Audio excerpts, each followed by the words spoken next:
என்ன கிளம்பிட்டியா? போலாமா? அத்தை, நான் உங்ககிட்ட ஒரு விஷயம் சொல்லணும். அதுக்கெல்லாம் இப்ப நேரம் இல்ல, எல்லாம் சாயந்தரம் பேசிக்கலாம். இல்ல அத்தை, இது ரொம்ப முக்கியமான விஷயம். இதுக்கெல்லாம் நேரம் கிடையாது. சரி, என்னன்னு சீக்கிரமா சொல்லு.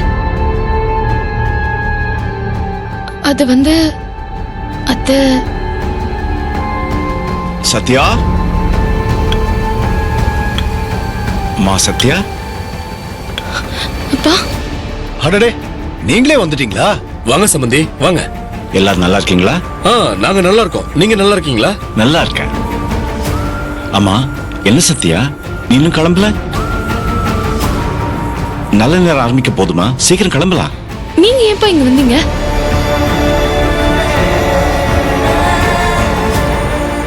இல்ல, நேரா ரெஜிஸ்ட்ரேஷன் ஆபீஸ் வரதா தானே பேச்சு.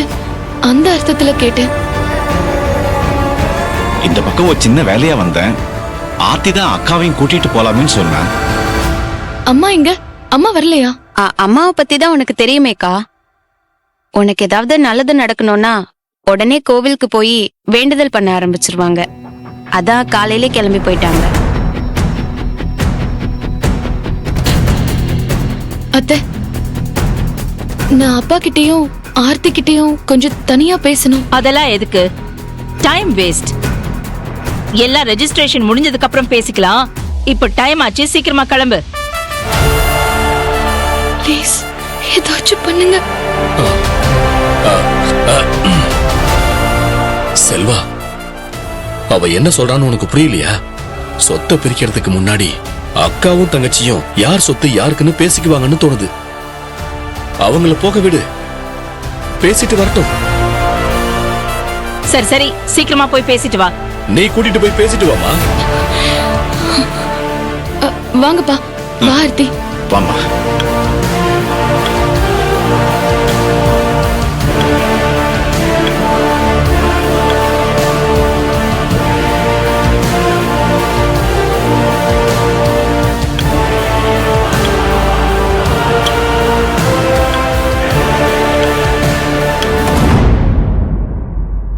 என்ன நினைச்சிட்டு இருக்கீங்க ரெண்டு பேரும்? உங்க சொத்தை கொடுக்க வந்தீங்களா? நான் தான் வேண்டான்னு வீடு தேடி வந்து நேத்தே சொன்னேனேப்பா. இல்லம்மா, நானும் ஆர்த்தியும் ஒரு முடிவோடு தாமா வந்திருக்கோம். அம்மா எங்க? அவங்க முடிவு என்ன? அவங்க எந்த கோவிலுக்கும் போகல. என்கிட்டயே போய் சொல்லாதீங்கப்பா. ஏன்பா புரிஞ்சுக்க மாட்டேங்கிறீங்க? என்ன சுத்தி எல்லாமே தப்பு தப்பா நடந்துட்டு இருக்குப்பா. இந்த சொத்து ஏன் பேர்ல தான் இருக்க போகுதுன்னு நினைக்காதீங்க. இவங்க அதை எப்படி வேணாலும் மாத்துவாங்க. அம்மாவை மீறி நீங்க ரெண்டு பேரும் இப்படி ஒரு விபரீதமான முடிவெடுக்கிறது எனக்கு ரொம்ப தப்பா தெரியுதுப்பா. உங்க சொத்தை நான் வாங்க விரும்பல. என் கல்யாணம் நடக்கிறதுக்கு முன்னாடியே உங்ககிட்ட நான் இதை சொல்லியிருக்கேன். எனக்கு உங்க அன்பும் ஆதரவும் தேவையே ஒழிய உங்ககிட்ட இருந்து ஒரு நயா பைசா கூட செல்வனாகி கைக்கு போக கூடாது. அவங்களோட கெட்ட எண்ணம் அதுதான்னு தெரிஞ்சும் நாம அவங்களை ஜெயிக்க விடலாமாப்பா? சீர்வரிசைன்னு சொல்லி நாம மண் நகையை தானே தந்தோம். தீபாவளி பொங்கலுக்கு கூட பணமும் நகையும் செல்வநாயகி கைக்கு போகாம தானே பாத்துக்கிட்டோம். செல்வநாயகி ஆசைப்பட்ட நிலத்து கூட உங்க மூதாதையர் நிலம் உயில மாத்த முடியாதுன்னு அவங்க வாய அடைச்சோம். இப்ப ஏன்பா உங்க சொத்தை குடுக்கறீங்க? அக்கா, அதுவும் எதுவும் ஒண்ணு இல்ல.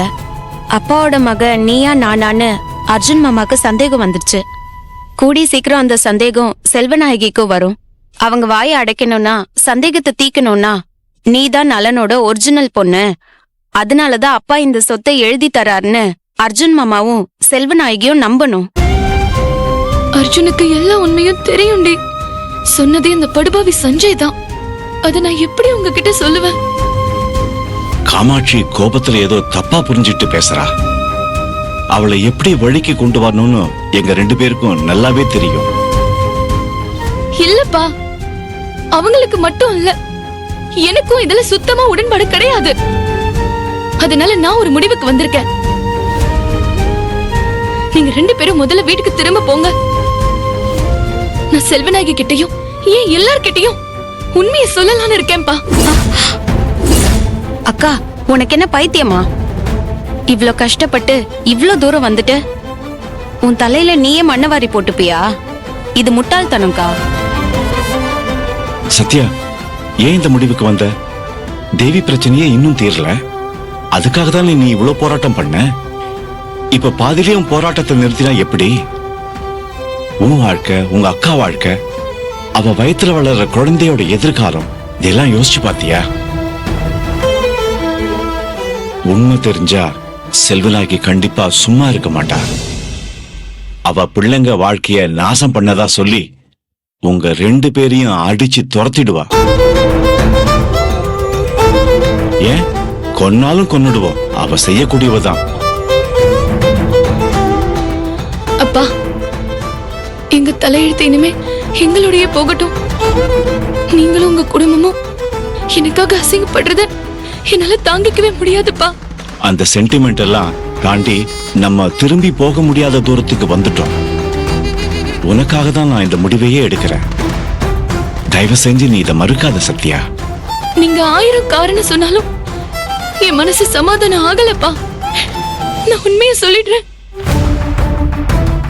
இதனால என்ன பிரச்சனை வந்தாலும் அந்த ரிஸ்க நான் எடுக்கிறேன். உன் வாழ்க்கைக்கு நீ ரிஸ்க் எடுக்கலாமா? ஆனா தேவி வாழ்க்கையும் உன்னால ஆபத்துல போய் முடியுமேமா? ஏற்கனவே தேவிக்காக உன் வாழ்க்கைய பணையம் வச்சு இந்த கல்யாணத்தை பண்ணவதானே நீ? அவ வாழ்க்கைக்காக மறுபடியும் பணையம் வை, அது தப்பே இல்ல. இல்லனா இந்த அளவுக்கு நீ ரிஸ்க் எடுத்ததுக்கு அர்த்தமே இல்லாம போயிடுமா?